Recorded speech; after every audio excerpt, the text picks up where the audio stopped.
Καλημέρα παιδάκια μου, καλημέρα μανούλες. Εύχομαι να είστε όλοι και όλες καλά. Είχαμε αρκετό καιρό να τα πούμε, αρκετές δουλίτσες, διαβάσματα, τα παιδάκια μας. Όλα καλά. Το Πάσχα πέρασε, δοξασμένο το όνομα του Κυρίου, η απόδοση του Πάσχα σήμερα. Σήμερα στις 12 Ιουνίου γιορτάζουμε τον Όσιο Πέτρο τον Αθωνίτη. Από τον παιδικό συναξαριστή Άθος Παιδικά Εκδόσεις Σταμούλη του μήνα Ιουνίου θα διαβάσουμε για αυτόν τον Άγιο, θα γνωρίσουμε αυτόν τον Άγιο. Όσιος Πέτρος ο Αθωνίτης. Ο Άγιος Πέτρος ο Αθωνίτης γεννήθηκε στην Κωνσταντινούπολη. Οι γονείς του ήταν άνθρωποι φιλόθεοι. Τον ανέθρεψαν με κάθε επιμέλεια και του δίδαξαν με τη ζωή τους να αγαπάει το Θεό. Μεγαλώνοντας ο Πέτρος τιμήθηκε με το βασιλικό αξίωμα των σχολαρίων. Ο βασιλιάς, θαυμάζοντας την ανδρεία του, τον έκανε και αρχιστράτηγο και τον έστειλε να πολεμήσει τους Άραβες που εκείνο τον καιρό κυρίευαν και λαιλατούσαν κάποιες ρωμαϊκές επαρχίες. Σε κάποια μάχη ο καλός Θεός επέτρεψε να εχμαλωτιστεί ο αρχιστράτηγος Πέτρος και να οδηγηθεί αλυσοδεμένος σε ένα απόρθητο φρούριο. Εκεί τον έριξαν σε ένα σκοτεινό κελί. Έδωσαν μάλιστα διαταγή να μην τον επισκέπτεται κανείς. Ο καιρός περνούσε και ο Πέτρος άρχισε να απελπίζεται. Θυμήθηκε τότε ότι λίγο καιρό πριν γίνει αρχιστράτηγος είχε επιθυμήσει να γίνει μοναχός. Είχε μάλιστα δώσει υπόσχεση στο Θεό ότι θα εκπλήρωνε το συντομότερο αυτή την επιθυμία. Δεν κράτησε όμως το λόγο του. Οι υποχρεώσεις των νέων του καθηκόντων τον έκαναν να αναβάλει συνεχώς την υπόσχεσή του. Εκεί μέσα στη σκοτεινή φυλακή φώτισε ο Θεός το νου του Πέτρου και του θύμισε την προηγούμενη επιθυμία του για τη ζωή των μοναχών. Άρχισε τότε να παρακαλεί το Θεό να τον βοηθήσει. Προσευχόταν ιδιαίτερα στον Άγιο Νικόλαο, προς τον οποίο έτρεφε μεγάλη ευλάβεια. «Άγιε του Θεού», τον παρακαλούσε, «γνωρίζω πόσο συμπονάς όσους βρίσκονται σε ανάγκη. Μεσίτευε στο Θεό και για μένα. Σου υπόσχομαι μάλιστα πως αν μου χαρίσεις την ελευθερία μου, δεν θα επιστρέψω στην πατρίδα μου, την Κωνσταντινούπολη.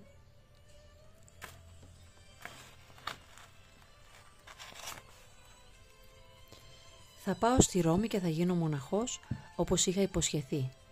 Μετά θα προσπαθήσω να αφιερωθώ στην άσκηση και την προσευχή και θα ζήσω όλη την υπόλοιπη ζωή μου όπως αρέσει στο Θεό».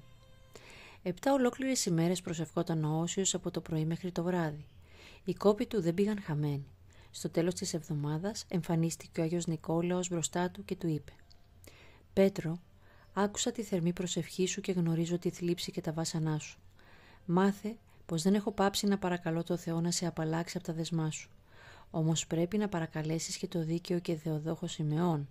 Αυτός βρίσκεται δίπλα στο θρόνο του Κυρίου μας, μαζί με την υπεραγία Θεοτόκο και τον Άγιο Ιωάννη τον Πρόδρομο και έχει μεγάλη παρησία στο Χριστό μας».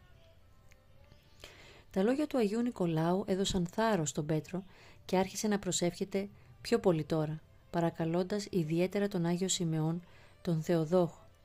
Δεν πέρασαν λίγες ημέρες και εμφανίστηκε ξανά μπροστά του Άγιος Νικόλαος. «Έχει θάρρος, αδελφέ», του λέει, «διώξε τη λύπη από την καρδιά σου. Η προσευχή σου εισακούστηκε στον ουρανό. Ορίστε, σήμερα ήρθε μαζί μου και ο Άγιος Σιμεών για να σε ελευθερώσει από τα δεσμά». Σήκωσε τότε τα μάτια του ο Πέτρος και είδε πραγματικά τον Άγιο Σιμεών. Φορούσε ιερατική στολή και η όψη του προσώπου του ήταν πολύ λαμπρή. «Είσαι, παιδί μου, αποφασισμένος να τηρήσεις την υπόσχεση που έδωσες στο Θεό και να περάσεις την υπόλοιπη ζωή σου ασκητικά?» ρώτησε ο Άγιος Σιμεών τον Πέτρο. «Ναι, Άγιε του Θεού, υπόσχομαι να τηρήσω όλα όσα έταξα στον Κύριο», απάντησε εκείνος. «Μπορείς λοιπόν να φύγεις τώρα από αυτή τη φυλακή. Πήγαινε να εκπληρώσεις το τάμα σου», είπε ο Άγιος Σιμεών, και με αυτά τα λόγια ακούμπησε με το χρυσό ραβδί του τις αλυσίδες και εκείνες κόπηκαν στη στιγμή σαν να ήταν ιστός αράχνης. Ελεύθερος πια ο Πέτρος ακολούθησε τους δύο Αγίους, μαζί τους βγήκε από το φρούριο χωρίς να τους εμποδίσει κανένας από τους φρουρούς. Τότε ο Άγιος Σιμεών έδωσε εντολή στον Άγιο Νικόλαο να φροντίζει στο εξής τον Πέτρο και αφού τον ευλόγησε έγινε άφαντος. Ο Πέτρος ακολούθησε τον Άγιο Νικόλαο μέχρι που έφτασαν στη Ρώμη. Εκεί ο Άγιος, αφού του υπενθύμησε να εκπληρώσει χωρίς καθυστέρηση το τάμα του, τον χαιρέτησε και εξαφανίστηκε. Ο μακάριος Πέτρος ευχαρίστησε το Θεό και τον αλάνθαστο οδηγό που του είχε δώσει και συνέχισε το δρόμο του. Όμως ο Άγιος Νικόλαος δεν τον είχε εγκαταλείψει, συνέχισε να φροντίζει τον πιστό του φίλο. Εμφανίστηκε λοιπόν στον ύπνο του Πάπα και Πατριάρχη της Ρώμης. Υπενθυμίζω ότι εκείνη την εποχή ο Πάπας της Ρώμης ήταν Ορθόδοξος Χριστιανός. Κρατώντας τον Πέτρο από το χέρι και του είπε: «Αυτός ο άνθρωπος ονομάζεται Πέτρος και έχει υποσχεθεί να γίνει μοναχός». Ύστερα διηγήθηκε στον Πάπα όλα όσα έγιναν στο φοβερό φρούριο και τον πρόσταξε να τον κήρει μοναχό το συντομότερο. Ο Πάπας ξύπνησε αμέσως και έτρεξε στο ναό του Αγίου Πέτρου. Κάθισε στον επισκοπικό θρόνο και παρατηρούσε με προσοχή όλους όσους έμπαιναν στην εκκλησία, μήπως και αναγνωρίσει το νέο που του υπέδειξε στο όραμα ο Άγιος Νικόλαος. Πράγματι, κάποια στιγμή ξεχώρισε τον Όσιο Πέτρο ανάμεσα στο πλήθος και του έμπνευσε να πλησιάσει. Ο μακάριος Πέτρος όμως δεν το αντιλήφθηκε. Τότε ο Πάπας τον κάλεσε με το όνομά του λέγοντας: «Πέτρο, σε σένα μιλάω που γλίτωσες με θαύμα του Αγίου Νικολάου από τη φυλακή. Μην απορείς που σε καλώ με το όνομά σου, ενώ δεν σε έχω δει ξανά. Ο προστάτης Άγιος σου μου αποκάλυψε την ιστορία σου καθώς και τον ευλογημένο σκοπό για τον οποίο ήρθες εδώ». Θαύμασε ο Άγιος Πέτρος τη μέριμνα που έδειξε ο Άγιος Νικόλαος για αυτόν και πλησίασε να πάρει την ευλογία του Πάπα. Εκείνος τον έκηρε πολύ σύντομα μοναχό και τον κράτησε λίγες μέρες κοντά του για να το διδάξει με πατρική αγάπη όσα θα του ήταν απαραίτητα πλέον για τη μοναχική του ζωή. Ύστερα ο Όσιος έβαλε μετάνοια στον Πάπα και αφού του ζήτησε να προσεύχεται για αυτόν στο Θεό, κατέβηκε στο λιμάνι. Δεν ήξερε όμως που έπρεπε να πάει, έτσι επιβιβάστηκε στο πρώτο πλοίο που βρήκε αφήνοντας τα πάντα στην πρόνοια του Θεού. Σε όλο το ταξίδι ο Όσιος δεν έχασε λεπτό. Ολημερής και οληνικτής προσευχόταν θερμά στο Θεό, παρακαλώντας τον να τον οδηγήσει σε κατάλληλο τόπο για να ασκητέψει. Κάποια μέρα, ενώ ξεκουραζόταν, βλέπει να τον πλησιάζει η υπεραγία Θεοτόκος, κυκλωμένη από ένα λαμπρό φως. Δίπλα της στεκόταν ο αγαπημένος του Άγιος Νικόλαος, που την παρακαλούσε με μεγάλη ευλάβεια λέγοντας: «Δέσποινα Θεοτόκε και κυρία του κόσμου, δείξε στο δούλο σου τόπο προσευχής ήσυχο, γιατί επιθυμεί να περάσει την υπόλοιπη ζωή του δοξολογώντας τον Υιό και Θεό σου». Το όρος του Άθωνα είναι ο καταλληλότερος τόπος για να κατοικήσει και να βρει ανάπαυση, είπε τότε η Παναγία. Μου το έδωσε ο Υιός μου αγαπητός για να πηγαίνουν εκεί όσοι θέλουν να εγκαταλείψουν τις φροντίδες του κόσμου και να αφιερωθούν απερίσπαστα στον Θεό. Από τώρα και στο εξής αυτό το μέρος θα λέγεται Άγιο Όρος και πολλοί ασκητές θα πάνε εκεί για να ασκητέψουν. Όσους αγωνιστούν με προθυμία να ευαρεστήσουν τον Κύριο θα τους έχω σαν παιδιά μου. Θα παρακαλώ τον Υιό μου να τους χαρίζει ουράνια παρηγοριά και δύναμη σε αυτή τη ζωή και θα μεσητεύω στο Θεό να απολαύσουν τη χαρά του παραδείσου. Ευθύς ξύπνησε ο Άγιος και πέφτοντας στα γόνατα ευχαρίστησε την Παναγία μας που απάντησε τόσο ξεκάθαρα στο αίτημά του. Οι μέρες περνούσαν. Ένα πρωί, ενώ ο καιρός ήταν καλός και ο άνεμος ευνοϊκός, το πλοίο στάθηκε ακίνητο και δεν πήγαινε μήτε μπρος μήτε πίσω, λες και είχε κολλήσει στη θάλασσα. Οι ναύτες τρόμαξαν. Κανείς τους δεν μπορούσε να εξηγήσει την αιτία αυτού του αναπάντεχου φαινομένου. Ο Άγιος, που κατάλαβε ότι πρόκειται για θεϊκό σημείο, δείχνοντας την κοντινή στεριά, τους ρώτησε: «Παιδιά μου, πώς ονομάζεται αυτό το βουνό?» «Ονομάζεται Όρος του Άθωνα». «Μη φοβάστε», τους είπε ο Άγιος, «εξαιτίας μου σταμάτησε το πλοίο σας. Ο Θεός θέλει να με αφήσετε σε εκείνο το μέρος. Μετά θα μπορέσετε να συνεχίσετε ανενόχλητοι το δρόμο σας». Λυπήθηκαν οι ναυτικοί που θα έχαναν τη συντροφιά ενός τόσο ευλογημένου ανθρώπου. Μη μπορώντας όμως να κάνουν διαφορετικά, τον άφησαν σε εκείνη την ακτή του Άθωνα. Αυτός πάλι, αφού τους ευλόγησε, τους αποχαιρέτησε.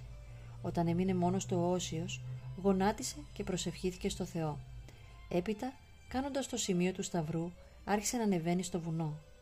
Για πολλή ώρα βάδιζε σε ένα στενό μονοπάτι μέσα στο πυκνό δάσος μέχρι που βρήκε μια σπηλιά και εγκαταστάθηκε. Εκεί μέσα αγωνιζόταν με προσευχές και αγρυπνίες να ευαρεστήσει το Θεό. Απ' την πολυκαιρία τα ρούχα του έλειωσαν εντελώς και ταλαιπωρούνταν πολύ από το κρύο του χειμώνα και τον καύσωνα του καλοκαιριού. Μοναδικό ένδυμά του ήταν μια ζώνη από φύλλα και χόρτα που κατασκεύασε ο ίδιος για να σκεπάζει το σώμα του. Όμως η Παναγία μας, βλέποντας τη μεγάλη του αυταπάρνηση, τον δυνάμωνε ώστε να αντέχει όλες τις αλλαγές του καιρού. Τον αξίωσε μάλιστα να απολαύσει σπάνιες πνευματικές παρηγοριές και θεϊκές οπτασίες. Έστειλε άγγελο Κυρίου για να φροντίζει καθημερινά τον Όσιο. Του έστειλε αγγελική τροφή, το μάνα, που όμοιό του δεν υπάρχει πουθενά στον κόσμο. Έτσι αγγελικά έζησε ο Όσιος 53 ολόκληρα χρόνια στο όρος, χωρίς συνάντηση όλο αυτό το διάστημα, χωρίς να συναντήσει κανέναν άνθρωπο. Όμως λίγο πριν από την κοίμησή του, επέτρεψε ο καλός Θεός να φανερωθεί στους ανθρώπους οι θεάρες στη ζωή του με τον ακόλουθο τρόπο. Κάποτε ένας κυνηγός πήγε στον Άθωνα να κυνηγήσει. Καθώς περπατούσε προσεκτικά ψάχνοντας για κάποιο καλό θύραμα, είδε μια πανέμορφη ελαφίνα. Το ζώο, μόλις τον αντιλήφθηκε, άρχισε να τρέχει για να γλιτώσει και εκείνος το ακολούθησε σαν κάποιος να την οδηγούσε. Η ελαφίνα ήρθε και στάθηκε μπροστά στη σπηλιά του οσίου. Ο κυνηγός πλησίασε όταν ξαφνικά είδε έκπληκτος να βγαίνει από τη σπηλιά ένας άνθρωπος με μακριά γενιάδα.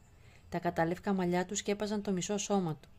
Ο κυνηγός κατατρόμαξε και το έβαλε στα πόδια νομίζοντας ότι έβλεπε κάποια δαιμονική φαντασία.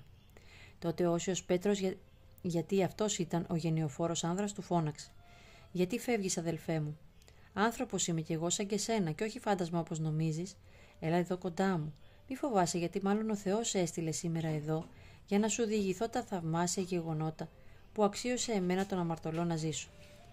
Ακούγοντας τα λόγια αυτά, ο φόβος του κυνηγού εξαφανίστηκε, πλησίασε τον Όσιο Πέτρο και αφού τον ασπάστηκε, ο ίδιος του διηγήθηκε όλη του τη ζωή. Ακούγοντάς τον, ο κυνηγός ένιωσε θεία αλλίωση στην ψυχή του και έντονη επιθυμία να μην γυρίσει πίσω αλλά να παραμείνει σε αυτόν τον ευλογημένο τόπο. Έβαλε λοιπόν μετάνοια στον Όσιο Πέτρο και του είπε: «Χάρη σου ζητώ, Άγιε Πάτερ, να με δεχτείς να ζήσω την υπόλοιπη ζωή μου σαν υποτακτικός σου, για να αγωνιστώ κι εγώ μαζί σου και να σώσω την ψυχή μου». «Παιδί μου, δεν είναι ακόμα ο κατάλληλος καιρός για αυτό που λες», του απάντησε ο Όσιος. «Γύρισε πίσω στο σπίτι σου, μοίρασε την περιουσία σου στους φτωχούς και αφού περάσεις ένα χρόνο με μελέτη, προσευχή και νηστεία, εξέτασε πάλι την καρδιά σου. Αν δεις ότι ακόμα επιθυμείς να επιστρέψεις εδώ, έλα και ας γίνει το θέλημα του Θεού. Πρόσεχε όμως να μην φανερώσεις σε κανέναν αυτά που άκουσες». Ύστερα τον ευλόγησε και αποχαιρετίστηκαν. Ο κυνηγός τήρησε την παραγγελία του Αγίου και όταν συμπληρώθηκε ο χρόνος, πήρε μαζί τον αδελφό του και άλλους 2 μοναχούς και ήρθαν στο Άγιον Όρος. Όταν όμως έφτασαν στη σπηλιά, βρήκαν τον Όσιο Πέτρο νεκρό με σταυρωμένα τα χέρια του και το πρόσωπό του γαλήνιο και φωτεινό. Τότε ο κυνηγός αποκάλυψε και στους άλλους 2 όλα όσα του είχε πει ο Όσιος. Όταν τελείωσε η διήγηση, ο κυνηγός και οι 2 μοναχοί προσκύνησαν το Άγιο Λείψανο με μεγάλη ευλάβεια. Ο αδελφός του κυνηγού, που είχε καταληφθεί από δαιμόνιο που τον ταλαιπωρούσε πολύ καιρό, πήγε και αυτός να προσκυνήσει. Είδαν τότε το λείψανο του Αγίου να λάμπει και στη στιγμή ελευθερώθηκε ο άνθρωπος από το δαίμονα. Όλοι μαζί ευχαρίστησαν και δοξολόγησαν το Θεό για το μεγάλο αυτό θαύμα που έγινε μπροστά τους. Θαύματα ο Όσιος επιτέλεσε πολλά και η φήμη του απλώθηκε σε όλα τα μέρη που ζούσαν Ορθόδοξοι χριστιανοί. Πολλοί πιστοί άνδρες που επιθυμούσαν να ακολουθήσουν το μοναχικό βίο, γνωρίζοντας τη ζωή του Οσίου και τις υποσχέσεις της Παναγίας μας, έτρεχαν στο Άγιον Όρος και γινόνταν μοναχοί προσπαθώντας να μιμηθούν τους πνευματικούς αγώνες του. Έτσι μέσα σε λίγο καιρό εκπληρώθηκε η υπόσχεση της Θεοτόκου και το περιβόλι της γέμισε απ' άκρη σ' άκρη μοναχούς, στολισμένους με τη Θεία Χάρη, άξιους συνεχιστές του πρώτου διδασκάλου τους, του Οσίου Πέτρου του Αθωνίτη. Από τότε και μέχρι τις μέρες μας αυτοί οι Άγιοι Αγιορείτες Πατέρες προσεύχονται και παρακαλούν μέρα και νύχτα το Θεό για τη σωτηρία όλου του κόσμου. Η Παναγιά μας πάντα σκέπη και βοηθός, Γι' αυτό σκέφτηκα να πούμε και λίγα λόγια για την βοήθειά της, για τους μικρούς μας φίλους, για τα παιδιά που δίνουν εξετάσεις, για τα παιδιά που δίνουν πανελλήνιες και όχι μόνο βέβαια και για όλους μας, αλλά ένα παραπάνω για αυτά τα παιδιά που κάνουν τόσο κόπο για να μπορέσουν να πετύχουν κάποιους από τους στόχους που βάζουν για τη ζωή τους. Καλή δύναμη εύχομαι, η Παναγιά μας να τα σκεπάζει, να τα βοηθεί, να τα δυναμώνει και να πάνε όλα καλά. Γιατί ο καθένας πρέπει να ξέρουμε πως έχει τη δική του πορεία. Ο Θεός ξέρει ο κάθε άνθρωπος που πρέπει να πάει και θα τον βοηθήσει ανάλογα. Θα σας διαβάσω λοιπόν από ένα πάρα πολύ ωραίο περιοδικό μιας ενορίας στην Αθήνα, στο κέντρο του Αγίου Νικολάου, ένα πολύ ωραίο μικρό απόσπασμα που λέει για τους μικρούς μας φίλους, 15 Αύγουστο του 2023, γραμμένο πέρυσι. Αγαπητά μας παιδιά, χαίρετε πάντοτε. Ίσως να έχετε ακούσει ότι όταν πρωτοδημιουργήθηκε και πρωτοεφευρέθηκε και εμφανίστηκε ο κινηματογράφος, ήταν βέβαια όχι μόνο πολύ απλός και πρωτόγονος, αλλά ήταν και βουβός. Δηλαδή, οι ηθοποιοί δεν μιλούσαν, έπαιζαν τους ρόλους τους βουβά, αμίλητα, χωρίς λόγια. Αργότερα, σιγά σιγά άρχισαν να μπαίνουν κάποιοι υπότιτλοι στο κάτω μέρος της εικόνας με τα στοιχειώδη λόγια που οι ηθοποιοί υποτίθεται έλεγαν. Και πολύ αργότερα φτάσαμε στην ομιλούσα ταινία. Λοιπόν, οι ηθοποιοί του βοβού κινηματογράφου προσπαθούσαν να αναπληρώνουν και να αντικαθιστούν τα ανύπαρκτα λόγια με έντονες χειρονομίες, κινήσεις και κυρίως με εκφράσεις του προσώπου τους, τέτοιες που να υποδηλώνουν τη χαρά τους, τη λύπη τους, το θαυμασμό τους, τα παρακάλια τους και όλα τα σχετικά. Κάποτε λοιπόν στα σχολικά μας χρόνια, όταν ακόμα επρόκειτο να περάσουν δεκαετίες μέχρι να γεννηθείτε και που ευτυχώς η τηλεόραση στις τότε παιδικές εκπομπές έδειχνε πολλά πράγματα της προκοπής, προβλήθηκε η πρώτη κινηματογραφική ταινία που είχε γυριστεί πολλά χρόνια πριν και από τη δική μας γέννηση με θέμα τη ζωή του Χριστού. Ήταν Μεγάλη Εβδομάδα και συνήθιζε η τότε τηλεόραση να προβάλλει τέτοιου είδους ταινίες κινηματογραφικές βέβαια.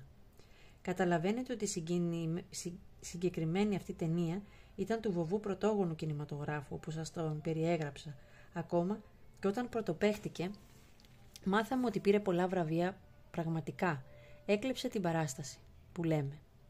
Μας άρεσε, ενθουσιαστήκαμε και όπως καταλαβαίνετε, όλοι οι ηθοποιοί που υποδίονταν τα ιερά πρόσωπα των Ευαγγελικών διηγήσεων έπαιξαν πολύ καλά τους ρόλους τους, με έντονες κινήσεις, χειρονομίες, εκφράσεις του προσώπου τους κτλ. Παρουσίασαν τα γεγονότα της ζωής του Χριστού. Εντύπωση μου έκανε και γι' αυτό θέλω να σας τη μεταφέρω, γράφοντας αυτό το άρθρο μια υποθετική θαυματουργία του Χριστού, δηλαδή ένα θαύμα που μπορεί να μην αναφέρεται στα Ευαγγέλια, μπορεί να είναι δηλαδή φανταστικό γεγονός, αλλά ήταν τόσο πολύ συγκινητικό που και τώρα στα 60 μου χρόνια δεν το έχω ξεχάσει. Άλλωστε, τίποτα δεν αποκλεί να συνέβη πραγματικά με κάποια ίσως παραλλαγή, αφού και μέσα στα Ευαγγέλια είναι γραμμένο ότι ο Δεσπότης μας Χριστός είπε και έπραξε και πολλά άλλα που δεν γράφτηκαν, διότι αν γράφονταν δεν θα τα χωρούσαν όλες οι βιβλιοθήκες του κόσμου. Λοιπόν, κάποτε ο Κύριος μας Ιησούς Χριστός δίδασκε στον συγκεντρωμένο κόσμο κάποιας πόλεως. Σε αυτή την πόλη, σύμφωνα με την διήγηση, δηλαδή με το σενάριο, ζούσε και η Παναγία μας σε κάποιο σπίτι. Στη γειτονιά λοιπόν της Παναγίας έμενε ένα παιδάκι ηλικίας δημοτικού σχολείου, ασήμαντο, ταπεινό και δυστυχώς τυφλό. Σιγά σιγά, ψηλαφώντας τους τοίχους στα τυφλά, μαζί και με τον μπαστούνάκι του, έφτασε στο σπίτι της Παναγίας, όπως φαίνεται το επισκεπτόταν και άλλες φορές. Η Παναγία μας, όπως πάντα, το καλοδέχτηκε. Εκείνο τότε της είπε πως άκουσε τους περαστικούς να λένε ότι ήρθε στην πόλη ο Χριστός και διδάσκει στο τάδε σπίτι, και επειδή είχε πληροφορηθεί για τις θαυματουργίες του Χριστού, παρακάλεσε κετευτικά την Παναγία με δάκρυα να το οδηγήσει σε εκείνο το σπίτι και να παρακαλέσει σαν μητέρα του τον ιό της για να του χαρίσει την όραση που τόσο ποθούσε. Εκείνη, με τη μητρική της ιδιότητα, θα γινόταν δεκτή από τον υπάκουο ιό της. Η Παναγία, συγκινημένη, οδήγησε το τυφλό παιδάκι στο σπίτι που ο Χριστός δίδασκε. Πράγματι ήταν μαζεμένος πολλής κόσμος για να ακούσει. Με διάκριση και ταπείνωση πλησίασε η Παναγία τον ιό της Χριστό, δείχνοντάς του δακρυσμένη το τυφλό παιδάκι που κρατούσε με το χέρι της.